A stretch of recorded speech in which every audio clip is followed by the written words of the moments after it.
Bonsoir Michel, bonsoir à tous. Nous voici réunis pour l'édition 2017 de l'Index mondial de persécution des chrétiens et nous avons cette fois-ci un invité, Mansour Borji. Bonsoir Mansour. Good evening to you too, and everyone who is with us today.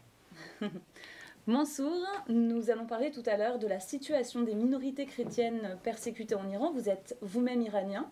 Vous êtes également directeur d'une association de défense pour les droits de l'homme, investi pour cette minorité chrétienne persécutée, donc en Iran, et vous êtes responsable d'église. Michel, une première question pour vous. Les résultats 2017 de l'Index mondial de persécution des chrétiens sont sortis hier.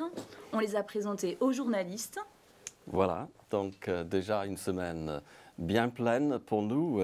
D'abord, 2 conférences de presse, d'abord à Strasbourg, sous la neige, et puis après on est reparti pour Paris, et avec une vingtaine de journalistes avec nous pour ces 2 conférences de presse. Et cela fait maintenant 25 ans que l'Index mondial de persécution des chrétiens est sorti.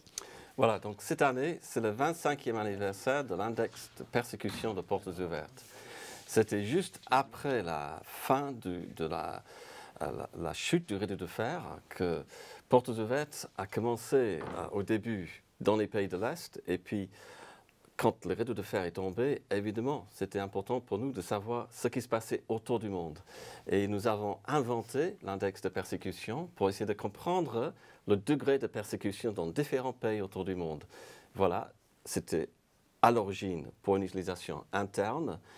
Et aujourd'hui, c'est tellement puissant comme moyen de communication qu'on utilise justement pour contacter les hommes politiques, les femmes politiques, pour la presse. Pourquoi? Parce que c'est le seul produit comme ça qui est à la fois objectif et chiffré. Et donc ça permet d'une façon très neutre de comprendre ce qui se passe autour du monde pour l'Église. Et donc en 25 ans, il y a eu beaucoup de changements. Et en 2017 aussi. Oui, alors cette année. Quels sont les résultats pour cette année? La première chose, c'est que la persécution continue à augmenter partout dans le monde. Donc nous avons déjà dit ça l'année dernière. Ça fait 4 années de suite que nous voyons les chiffres augmenter. La deuxième chose, c'est que nous avons parlé dans le passé de 3 foyers de persécution. Le Moyen-Orient, tout le monde le sait. L'Afrique subsaharienne, ça c'est une chose qu'on a bien relevée l'année dernière. Cette année, c'est le 3e foyer de persécution, justement l'Asie du Sud-Est, où nous voyons la plus grande augmentation de persécution dans le monde aujourd'hui. Pourriez-vous, Michel, nous donner plus d'informations sur les 10 premiers pays de cet index? Voilà, les 10 premiers pays. En fait, plus ou moins, ça reste le même que l'année dernière. Il y a un pays qui est sorti, la Libye, et un pays qui est entré, le Yémen. La Corée du Nord reste numéro 1 depuis 16 ans maintenant. C'est un pays où, vous savez, si on découvre que vous croyez en Jésus, vous allez disparaître, emmené dans un camp de concentration. On va vous sans doute mettre à mort. Mais non seulement vous-même vous disparaissez, mais vos parents, vos enfants, vos cousins, les tantes, les oncles, toute la famille élargie est emmenée dans un camp de concentration. Juste en dessous de la Corée du Nord, il y a la Somalie qui talonne juste 1 point de la Corée du Nord. Là, c'est une toute petite église, quelques centaines de croyants, tous des convertis. Mais de nouveau, si on découvre que une de ces personnes est devenue chrétienne, elle sera décapitée sur une place publique. Il y a également beaucoup de personnes qui se demandent combien sont les chrétiens gravement persécutés dans le monde. Est-ce qu'on a un chiffre, Michel? Oui, en effet, Clémence, c'est vrai que les gens demandent souvent, alors vous avez les 50 premiers pays, mais combien de chrétiens? Est-ce que tout le monde dans ces pays sont persécutés? Alors l'équipe de Portes Ouvertes, l'équipe de recherche, nos équipes sur le terrain, nous avons fait un travail spécial cette année pour essayer de comprendre et estimer vraiment le nombre de chrétiens qui sont persécutés à un niveau élevé. Et le chiffre sur les 50 pays, c'est 215 millions de chrétiens. 215 millions de chrétiens qui sont persécutés à un niveau élevé. Ça fait environ 1/3 de tous les chrétiens qui vivent dans les 50 pays dans l'index de persécution. Regardons de plus près la situation des chrétiens persécutés d'Iran. C'est le Zoom Iran. Bonsoir Mansour. Good evening to you. Bonsoir Bonsoir. à vous. Mansour, l'Iran est classé en 8e position du classement de l'index mondial de persécution des chrétiens. Pourtant, on entend peu parler de la persécution des chrétiens en Iran dans les médias. En France, c'est une réalité. Alors qu'en est-il? L'Église en Iran est surtout connue pour sa tradition et les églises qui sont là depuis plusieurs siècles. Mais ce que les gens ne savent pas, c'est que l'Église qui est là grandit, mais depuis 2006 environ, elle grandit beaucoup, mais il y a deux caractéristiques qui caractérisent l'Iran aujourd'hui. C'est que l'Église est persécutée, mais c'est aussi que l'Église grandit.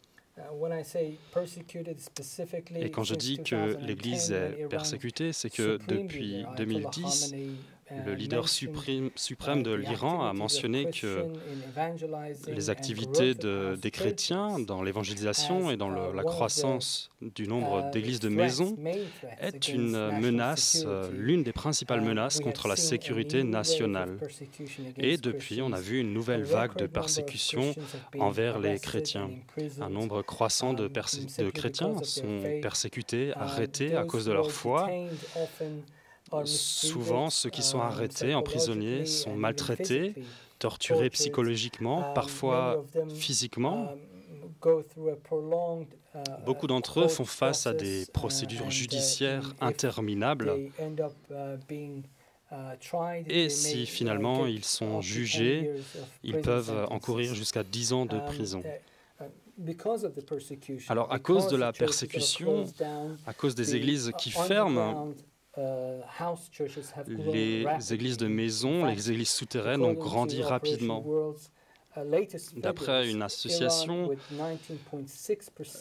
aujourd'hui l'Iran a un taux de croissance des chrétiens de 19,06%, ce qui est le taux de croissance le plus important au monde. J'aimerais aussi vous partager l'histoire de Hamid, un pasteur de 32 ans. Il est venu à Christ il y a quelques années et il est pasteur dans plusieurs églises de maison. Et l'an dernier, avec quelques amis de son église de maison, ils ont été arrêtés, on leur a bandé les yeux, on les a amenés en prison et battus sévèrement. Alors, son père, Hamid, était un musulman très strict. Et depuis que Hamid était chrétien, son père ne voulait plus lui parler. Il l'a excommunié et il ne voulait plus que son fils n'ait aucun contact ni héritage de sa part. Alors quand Hamid a été arrêté et interrogé, les policiers l'ont menacé de mort et lui ont dit « Ta seule chance de sortir d'ici, c'est de renier ta foi, revenir à l'islam et de collaborer avec nous et de nous donner les noms de tous les chrétiens que tu connais. » Alors pour Hamid, c'était très difficile. On lui a donné un bout de papier, un stylo, et on lui a demandé d'aller réfléchir très attentivement dans sa cellule. Alors il est retourné dans sa cellule et il a dit, quand j'étais dans ma cellule, dans cette prison, je me suis souvenu de Paul dans sa prison, alors j'ai commencé à louer le Seigneur et il m'a donné tellement de paix que j'ai pu dormir. Et le lendemain, quand je me suis réveillé, j'ai décidé de prier et de jeûner. Et après la prière, voici ce qu'il a noté sur le bout de papier. J'ai trouvé le vrai Dieu à travers Christ et je lui donne ma vie. Rien ne peut me séparer de l'amour de Christ. Alors, bien sûr, les policiers ont vu ce bout de papier et ont été très en colère. Ils l'ont fouetté, le dos, la plante de ses pieds avec des câbles électriques. Mais Hamid continuait, persévérait à réécrire cette phrase sur ce bout de papier. Et finalement, les policiers ont abandonné et ont décidé de le libérer. en lui demandant bien sûr de ne plus faire d'évangélisation, de ne plus avoir de contact avec des chrétiens.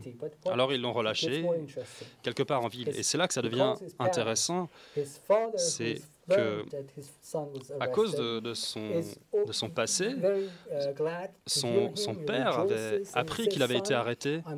Et lorsqu'il l'a eu au téléphone, il lui a dit « Mon fils, je suis vraiment désolé de ce qui est arrivé entre nous, puisque j'ai vu un rêve, et dans ce rêve, Jésus est venu me voir, et il m'a dit que le chemin que tu as choisi était le véritable chemin. » Alors Hamid est rentré chez lui, son père est heureux, sa mère est heureuse, ils sont tous dans la joie et toute sa famille s'est convertie.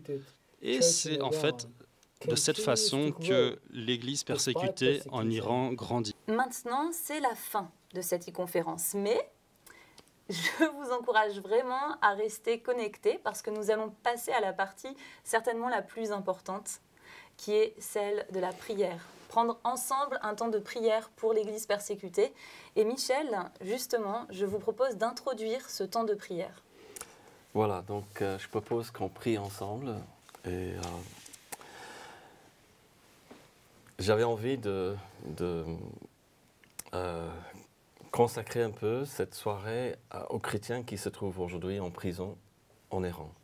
Et je pense que ça serait bien de finir ce moment par prier pour les chrétiens qui sont ce soir, au moment où nous parlons ce soir, dans une cellule, quelque part, en Iran, peut-être interrogés, torturés. Et on va prier pour eux. Donc prions ensemble. Seigneur, tu es le Dieu qui va au-delà des frontières, qui est dans le cœur et dans chaque pièce, chaque endroit où tu as tes enfants. Et aujourd'hui, nous savons qu'il y a des centaines de chrétiens en prison, en Iran. Et nous voulons prier pour nos frères et sœurs là-bas, qu'ils ressentent par miracle ce soir qu'ils ne sont pas seuls, mais que tu es là avec eux, et non seulement toi-même, mais nous, l'Église autour du monde, l'Église en France.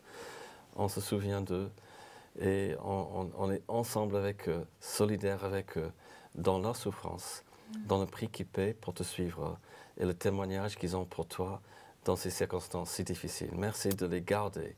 Merci de leur donner la force et le courage de continuer avec toi.